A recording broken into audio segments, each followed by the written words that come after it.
Informasi lainnya, saudara, untuk mendukung program ketahanan pangan dan makan bergizi gratis, Bayangkari Polda Aceh meluncurkan program pekarangan pangan lestari dengan memanfaatkan pekarangan untuk menanam berbagai jenis sayuran dan bahan pokok lainnya.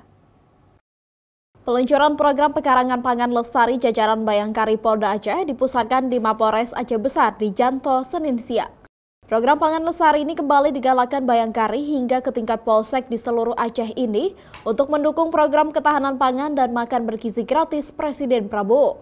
Setiap polres hingga polsek melalui program pangan lestari ini diinstruksikan untuk memanfaatkan pekarangan dan lahan kosong dengan menanam berbagai jenis sayuran dan bahan pokok lainnya. Ini sebenarnya program yang sudah lama, tapi dimulai lagi, diintensifkan lagi dalam rangka untuk mendukung program dari pemerintahan Presiden Prabowo. Kan ada ketahanan pangan, pemanfaatan lahan kosong, kemudian juga ada dukungan untuk bahan pokok untuk makan siang bergizi. Jadi intinya adalah kita Polri, berdasar kebijakan dari Kapolri beserta Bayangkari siap untuk mendukung kebijakan pemerintah dalam rangka mendukung ketahanan pangan. Program pekarangan pangan lestari ini merupakan salah satu upaya Bayangkari untuk meningkatkan ketahanan pangan dan makan bergizi gratis program andalan Presiden Prabowo.